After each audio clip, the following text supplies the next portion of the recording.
The training today is on Gemini adjustments and adding records.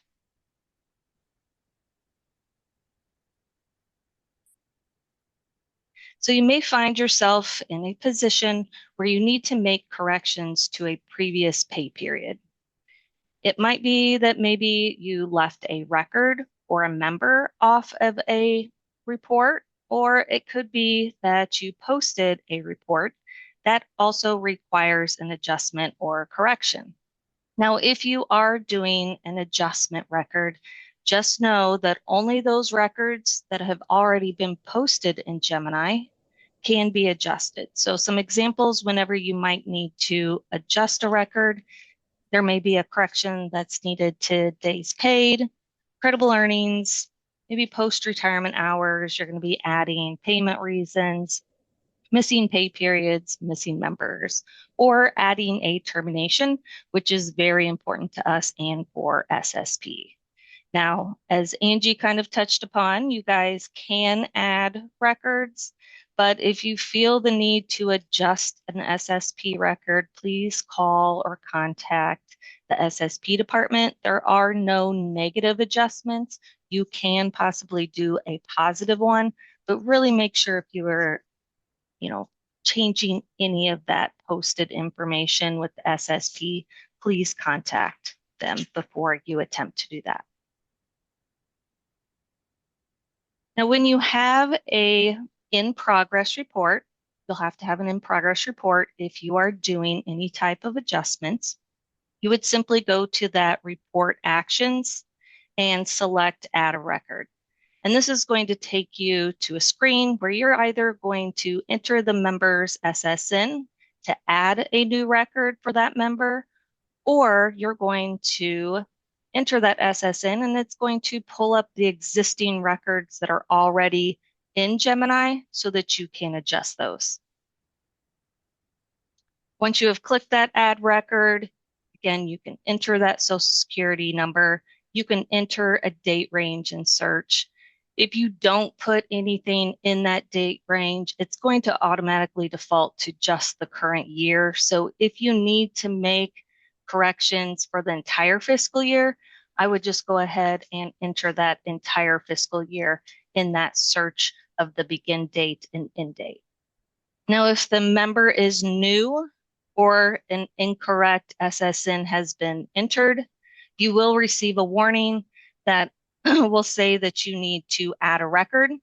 And this will just create a new blank record with that Social Security number pre-filled in.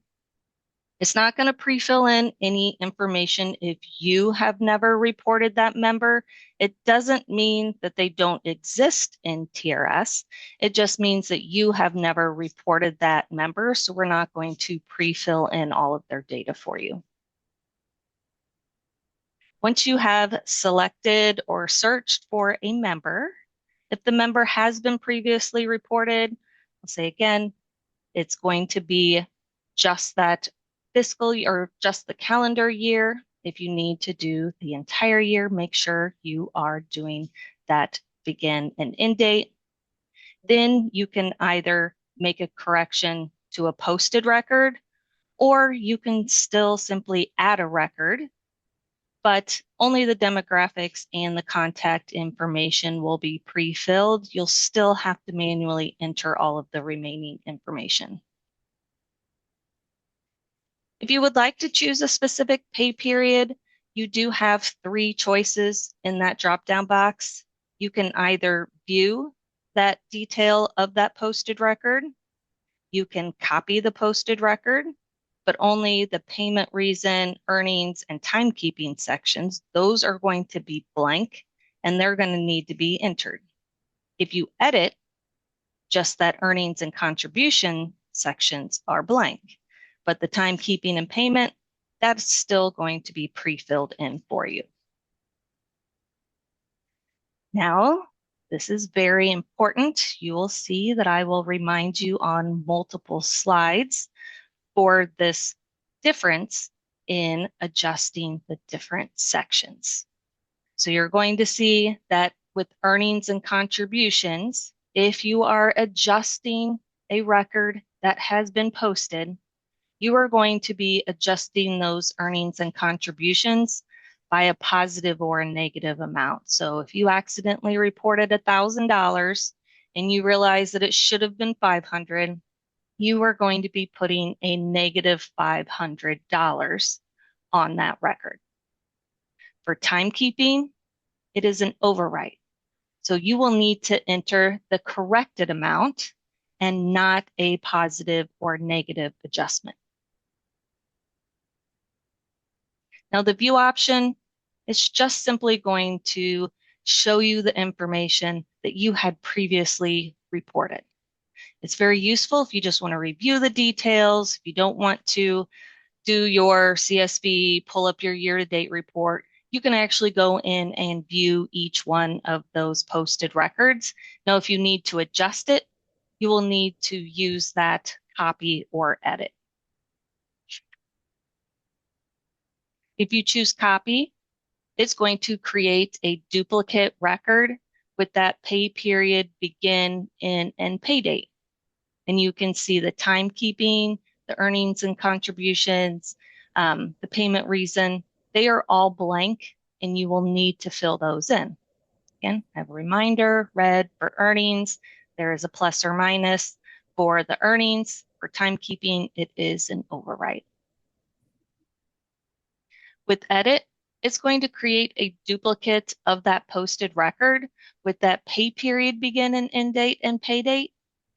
And if you need to make corrections to earnings, those are going to be blank. So no matter what, you will need to complete that. You'll either have to put a positive or negative, or you're going to be entering zeros.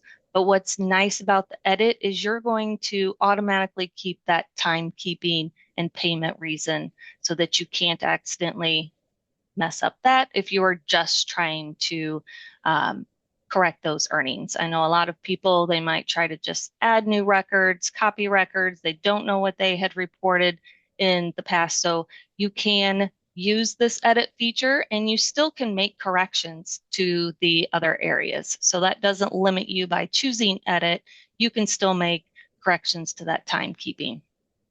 And again, earnings are a plus or minus, and timekeeping is an overwrite. Now, based on your situation, it might be easier to use one option or another. So you're going to be either adding a blank record, copying, or using edit. Now the add blank record, that's just going to be beneficial if you have missed a whole pay period. Maybe you have missed a member completely, because this is going to create a blank record that you're going to have to be putting the begin, end, pay date. You're filling in the whole entire record. Now the copy, that's really kind of only going to be useful if you are adding a separate payment reason. So let's say you accidentally left off leave of absences or extra duties for a member. You can simply copy that record with that begin, end, and pay date that you missed, and that timekeeping, earnings, and payment reason, those are all going to be blank. And that's useful because if you are adding a payment reason, you don't need to know what that information was that was previously reported on that other payment reason. Now, something that I need to point out is if you accidentally reported the wrong payment reason.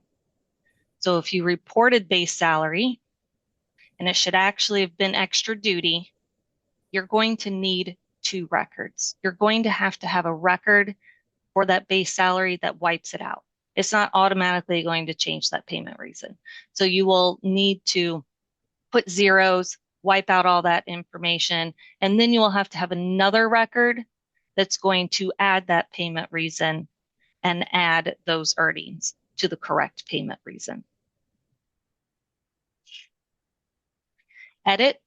So this is the one that I feel like you should be using the most, with most of the information pre-filled out for you. So again, that timekeeping and the payment reason, it's still going to show you that original information, and you can still make corrections to that area. So if you need to correct days paid, you're going to see right there what you had previously reported. You can simply type in if it was 10 days that you put and it should be 8, you're going to see that 10 on there and you can immediately just put 8. And then if you don't need to enter any corrections to earnings, you simply enter zeros in that earnings section. If you need to correct earnings too, you can simply do that too as well. If you're correcting earnings, you just, again, adjust it with a positive or negative. That timekeeping payment reason, they're already pre-filled in, so you don't even have to worry about those. You just simply put that earnings adjustment and can click save. If you need to correct post-retirement hours, again, using this edit is going to show you what you had reported in hours already.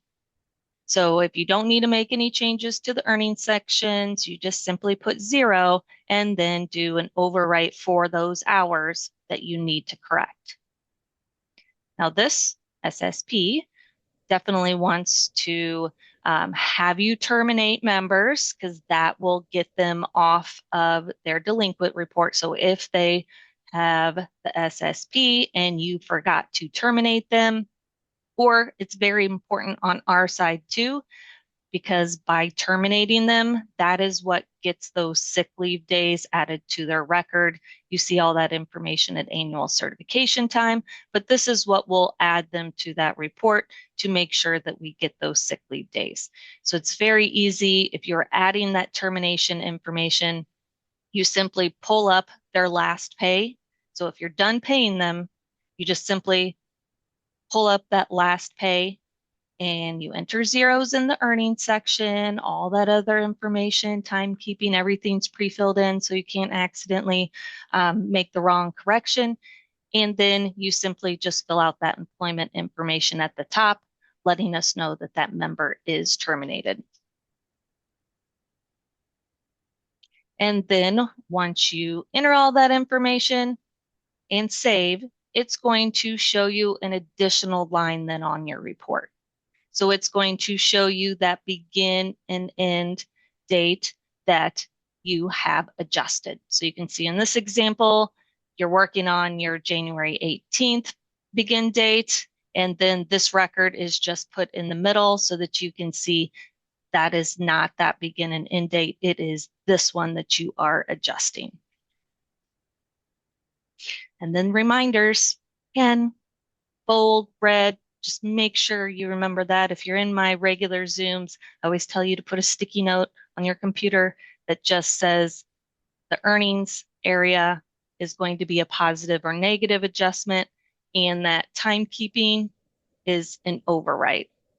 And then again, the view, you're just displaying that information of that posted record that you already sent to us that posted.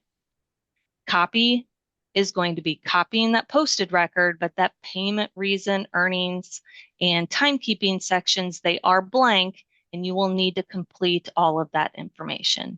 And then with edit, it's just going to have that earnings and contribution section blank, but you're going to have the timekeeping payment reason section pre-filled in, so you don't have to worry about correcting those or entering any information. Again, if you use edit, you can still make corrections to timekeeping.